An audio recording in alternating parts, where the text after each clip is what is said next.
পাবে এখন পাবে।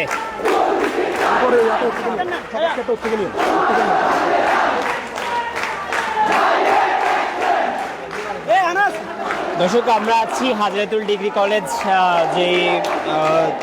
যে কলেজে, সেই কলেজে, এবং আপনাদেরকে যেটি বলতে চাই যে এই কলেজে আসলে শিক্ষক সহ বিভিন্ন দাবি নিয়ে অর্থাৎ অপসারণ এবং দুর্নীতির বিরুদ্ধে এখানে শিক্ষার্থীরা দাঁড়িয়েছেন এবং তারা বলার চেষ্টা করছিলেন যে এখানে যে এইসব দুর্নীতিগুলো তদন্ত করে যারা আসলে দোষী তাদের শাস্তির জন্য এবং তাদেরকে এখানে যারা দোষী তাদেরকে বের করে তাদের দাবিগুলো জানানোর জন্য। এবং আপনাদেরকে দেখাতে চাই যে এই হাজরাতুল ডিগ্রি কলেজ এই যে প্রাঙ্গণে এই মুহূর্তে আসলে শিক্ষার্থীরা তাদের এই যে দাবি, সেই দাবি তারা উপস্থাপন করার চেষ্টা করছিলেন।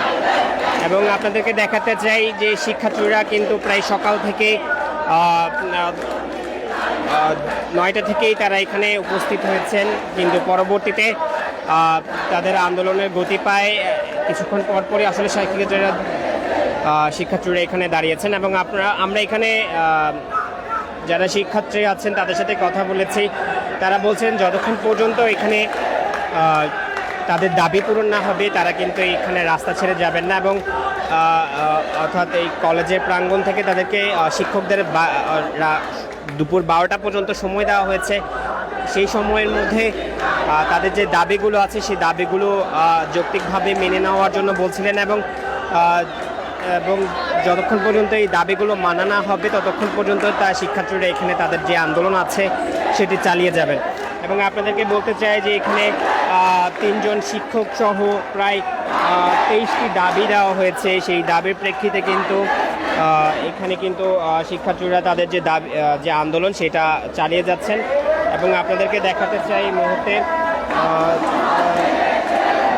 এবং এই শিক্ষার্থীরা কিন্তু তাদের যে দাবি আছে সেইগুলো উপস্থাপন করছেন এবং বিভিন্ন প্লে কার্ড সহ বিভিন্ন কিছু তারা নিয়ে এসেছেন। এবং দুপুর 12টা পর্যন্ত এখানে তাদের আলটিমেটাম দেওয়া হয়েছে। আলটিমেটামের পরবর্তীতে আলটিমেটাম দেওয়া হয়েছে এবং আলটিমেটাম এর মধ্যে যারা 3জন শিক্ষক এবং ভিসির পদত্যাগ তারা দাবি করছিলেন এবং অধিকাংশ শিক্ষার্থী তারা বলছিলেন যে যে বেতন নেওয়া হয় সেটি অবৈধভাবে অর্থাৎ বেশি নেওয়া হয় এবং তাদের যে ফ্যাসিলিটিস কথাগুলো বলছিলেন এখানে যে জাতীয় বেতন স্কেল সহ বিভিন্ন কিছু দাবি কিন্তু তারা এখানে দাঁড়িয়েছেন। এবং তারা এই যে অনিয়ম এবং দুর্নীতি এগুলোকে আসলে ডাকাতির সাথে তুলনা করেছেন, যাতে করে ভবিষ্যতে এই কলেজে সুশৃঙ্খলা ফিরে আসে, সেই জন্য তারা তাদের দাবি জানাচ্ছিলেন। এই মুহূর্তে যারা শিক্ষার্থী আছে তাদের সাথে আমরা কথা বলবো, তাদের মূল দাবিগুলো আসলে জানার চেষ্টা করব। আমরা এখানে একজন শিক্ষার্থীর সাথে কথা বলতে চাই। আপনি যদি বলেন যে আসলে আপনার কিসের জন্য দাঁড়িয়েছেন এখানে এবং আপনার যে দাবিগুলো জানাচ্ছেন, 34 দফা দাবি, তার আগে 3 দফা দাবি আপনার জানিয়েছেন। আমাদের প্রথমত সুস্পষ্ট দাবি ছিল যে আমাদের প্রথমত 3 দফা ছিল এবং পরবর্তীতে আমরা আজকে 12টার আগ পর্যন্ত 12টার আগে 3 দফা হবে এবং পরবর্তীতে হবে 1 দফা। আমরা প্রথম থেকে গত 1 মাস ধরে বেতন নিয়ে আমরা দীর্ঘদিন আন্দোলন করে গিয়েছি এবং আমাদের হাজারদুয়ারি ডিগ্রি কলেজে ছাত্রছাত্রীদের দমিয়ে রাখা যে দীর্ঘদিনের একটি প্রবণতা সেটা আমাদের কমিয়ে আনতে হবে। এবং পাশাপাশি আমরা আজকে মূলত আন্দোলনের দ্বারা মূলত কারণ হচ্ছে যে দমিয়ে রাখার যে প্রবণতা সেটার জন্য আমরা কমিয়ে আনতে পারি।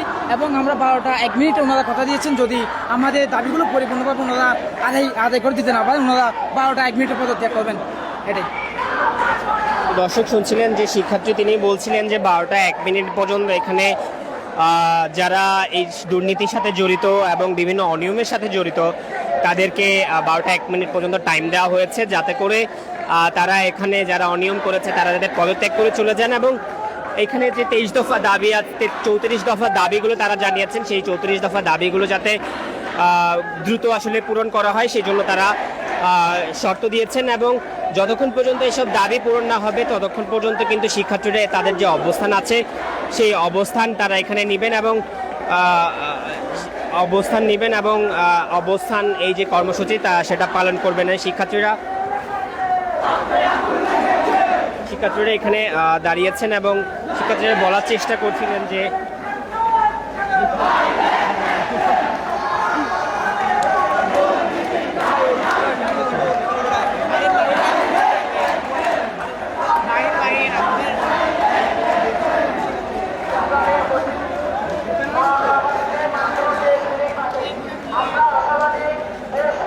এই কলেজে আসলে বিভিন্ন অনিয়ম এবং দুর্নীতি হতো, সেই দুর্নীতির পরিপ্রেক্ষিতে এখানে সিন্ডিকেট এবং হচ্ছে শিক্ষকদের অনিয়ম এবং এখানে যে নিয়োগ বাণিজ্য হতো সেই নিয়োগ বাণিজ্যের হয়েছে এবং তার প্রেক্ষিতে শিক্ষার্থীরা তাদের যে দাবি আছে সেগুলো জানানোর চেষ্টা করছে। এই মুহূর্তে আপনাদেরকে দেখাতে চাই পুরো হাজিরাতুল ডিগ্রি কলেজ সে কিন্তু পুরোপুরি উত্তপ্ত হয়ে আছে। তারা এখানে তাদের তারা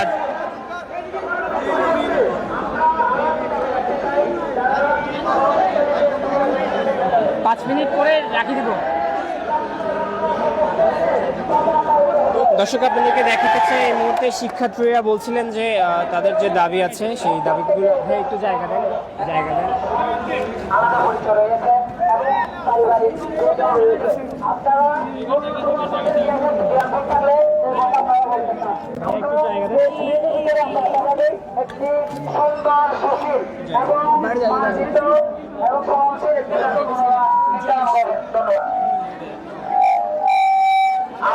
মেয়েদের মধ্যে কেউ বলবে, মেয়েদের মধ্যে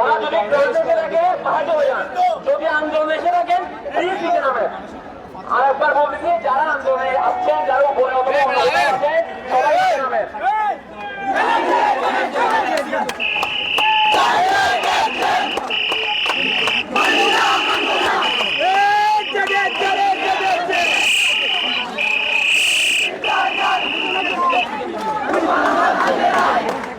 দর্শক আমরা এখানে একজন নারী শিক্ষার্থীর সাথে কথা বলতে চাই, তারা আসলে কি দাবি নিয়ে দাঁড়িয়েছেন তাদের এই কথা আমরা তাদের থেকে জানতে চাই।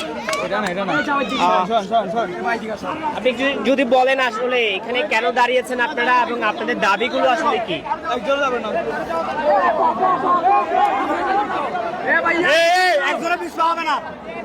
আমরা প্রথমে শান্তিপূর্ণভাবে প্রিন্সিপালের কাছে গিয়ে আমরা আবেদন করছিলাম, বাট ওরা আমাদের কোনো প্রকারের আন্দোলন মেনে নেয় নাই এবং আমরা এক দাবি দিয়েছিলাম, আমাদের ওই দাবিগুলো এখনো মেনে নেওয়া হয় না। আমাদেরকে বারবার সময় দেওয়া হয়েছে, বারবার বলা হচ্ছে যে এক সপ্তাহ সময় দিই, এক সপ্তাহ সময় দিই। এক সপ্তাহ করতে করতে অলরেডি 1.5 মাস চলে যাচ্ছে, তাও আমাদেরকে কোনো প্রকার কোনো নিউজ দেওয়া হচ্ছে না, কোনো প্রকার ডিসিশন দেওয়া হচ্ছে না। এখন আমরা 12টা পর্যন্ত আলটিমেটাম দিয়েছি, যদি আমাদের আলটিমেটাম মেনে নেওয়া না হয় আমাদের এক দফা এক দাবি হয়ে যাবে, আমাদেরকে এভাবে হেনস্থার শিক্ষা দিতে হবে। এবং যারা আমাদেরকে মানে ছাত্র সমাজকে আমাদের বর্তমান শিক্ষার্থীদেরকে টোকাই বলে গণ্য করছে, ওদের আমরা মানে শাস্তি চাচ্ছি, ওরা যাতে আমাদের মানে সামনে এসে আমাদেরকে সাথে ক্ষমা চায়। আমরা এটা দাবি করতেছি, যতদিন না আমাদের দাবি মানতেছে আমরা এখান থেকে যাব না। এটা আমাদের ক্যাম্পাস, আমাদের দাবি মানতে হবে, মানতে হবে। তো আসলে যে শিক্ষার্থী তিনি আসলে বলছিলেন যে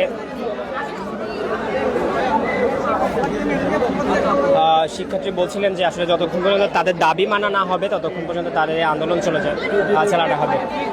আপনাদের দাবি যদি মানা না হয় সেক্ষেত্রে পরবর্তী কার্যক্রম আপনাদের কি হবে এবং আপনাদের যে দাবিগুলো সেগুলো আসলে যারা সংশ্লিষ্ট কর্তৃপক্ষ তাদের কাছে পৌঁছানোর চেষ্টা করেছেন কিনা যদি এই বিষয়ে বলতেন। দাবি দেওয়া নিয়ে আমরা অ্যাডক কলেজে আমাদেরকে জানানো হয়েছে, অ্যাডক কমিটি 2টা হয়েছে, ওনারা আমাদেরকে বারবার বিভিন্নভাবে বিভিন্ন কথা বলতেছে, সঠিক আনসারটা আমরা পাই নাই। আমরা ওনাদের সাথে 1 মাস ধরে বসতেছি, 1 মাসের চেয়ে বেশি সময় ধরে বসতেছি। তো ওনারা আমাদেরকে একবার বলে অ্যাডক কমিটি বাতিল করা হয়েছে, আবার বলে অ্যাডক কমিটি বাতিল করা হয়নি, ওনারা আমাদেরকে মিথ্যা বলেছে। প্লাস পাশাপাশি হচ্ছে কি অ্যাডক কমিটি নিয়ে ওনারা যে অনেক রকম কার্যক্রম চালাচ্ছে, কিন্তু আমরা যে বেতন নিয়ে যে দাবি দাওয়াগুলো তুলছে ওইগুলো ওনারা করতেছে না, বলতেছে অ্যাডক কমিটি বাতিল করা হয়েছে। আর আমরা এটা নিয়ে প্রশাসনের সাথে বসছিলাম, ডিসি ম্যামের সাথে বসছিলাম, তারপর হচ্ছে পুলিশ কমিশনারের সাথে বসা হয়েছে। তো ওনারা আমাদেরকে আলটিমেটাম ওনারা আমাদেরকে জানাইছে, আমরা চাইলে ওনাদেরকে সহ নিয়ে যে কলেজে যে স্যারগুলো দুর্নীতি করতেছে, অ্যাডক কমিটিতে যারা আছে বেশিরভাগই হচ্ছে দুর্নীতিবাজ, ব্যাংকের টাকা লুটপাট করে। আমরা তাদেরকে অ্যাডক কমিটিতে চাই না, যেহেতু দেখা যাচ্ছে অ্যাডক কমিটি বারবার জাতীয় বিশ্ববিদ্যালয়ে যাওয়ার পর এটা অ্যাপ্রুভ হচ্ছে না। এটা অ্যাপ্রুভ কেন হচ্ছে না? কারণ আপনাদের এডক কমিটিতে ভুল আছে, এখানে দুর্নীতিবাজ আছে, এগুলো আপনাদের সংশোধন করে আমাদেরকে আজকের মধ্যেই আমাদের দাবি দেওয়া সবগুলো পূরণ করতে হবে। না হলে আমরা এইভাবে আন্দোলন চালিয়ে যাব এবং প্রশাসনিকভাবে আমাদের যা যা স্টেপ নেওয়ার আমরা সাধারণ শিক্ষার্থী সবাই মিলে নিব। আমাদের ইয়া করছি আমরা প্রথম শুরুতে আন্দোলন করতে পারতাম, বাট আমরা কোনো রকম আন্দোলন করি না। আমরা প্রশাসক, জেলা প্রশাসক, অতিরিক্ত বিভাগীয় কমিশনার, বোর্ড, শিক্ষা বোর্ড, আমরা প্রত্যেকের কাছে একটা টাকা দিছি। ওদের পক্ষ একটা কোনো আসে না পদক্ষেপ, ওনাদের অনুমতি পেয়ে তো ওরা কমিটি অ্যাডক কমিটি গঠন করছিল, ওইটাকে বাতিল করে দিছে নুর ইসলাম বিএসসির পরিবারকে দিয়ে। এরপর কুতুব স্যার, রবি সাহেব স্যার, প্রত্যেকের বয়স শেষ, ওনাদের এখানে করার কোনো কথা না, আমাদেরকে একটা ফেক অ্যাডক কমিটি বানিয়েছে, এটাকে বাতিল করা হয়েছিল। এখনো পর্যন্ত ডিসিআর পক্ষ থেকে কোনো আদেশ আসে নাই এবং ওনাদেরকে আমরা বলছি আপনারা 12টার ভিতরে পদত্যাগ করেন, এখনো ওদের কোনো পদের খোঁজ খবর নাই। ওরা যদি করবেন পদত্যাগ আগে না আমাদের আন্দোলন ইয়া থাকবে চলমান, ওদের পদত্যাগ রাখ পর্যন্ত আমাদের আন্দোলন শেষ হবে ইনশাআল্লাহ। আমরা 1 মাস সময় দিচ্ছি, আজকে হচ্ছে লাস্ট দিন, আজকে ওদের ইয়া করতে পদত্যাগ করতে ইনশাআল্লাহ। আমরা দর্শক যেটা বলছিলেন যে শিক্ষার্থীরা তাদের যে 1 মাস যাবত তাদের যে দাবি, সেই দাবি তারা জানাচ্ছিলেন। তবে আজ আসলে 12টা 1 মিনিট পর্যন্ত এখানে যারা শিক্ষার্থীরা আছে তাদের আলটিমেটাম দেওয়া হয়েছে। সেই আলটিমেটামের মধ্যে শিক্ষকরা যারা দুর্নীতির সাথে জড়িত এবং যে অনিয়মগুলো আছে সেই অনিয়ম এবং তাদের যে 34 দফার দাবি আছে সেই দাবি যদি পূরণ না করা হয় তারা 1 দফা দাবির কর্মসূচিতে যাবেন বলে তারা জানিয়েছে। তো এই পর্যন্ত যেটুকু বলতে চায় যে হাজারাতুল ডিগ্রি কলেজে যে অনিয়ম আছে সেই দুর্নীতির বিরুদ্ধে শিক্ষার্থীরা এখানে সোচ্চার হয়ে দাঁড়িয়েছে এবং তারা বলছিলেন যে দাবি আদায় না হওয়া পর্যন্ত তাদের যে কর্মসূচি সেটি চালিয়ে যাবে। তো এই ছিল আসলে নগজে হাজারাতুল ডিগ্রি কলেজ যে কলেজ আছে সেখান থেকে আমার কাছে থাকা সর্বশেষ তথ্য।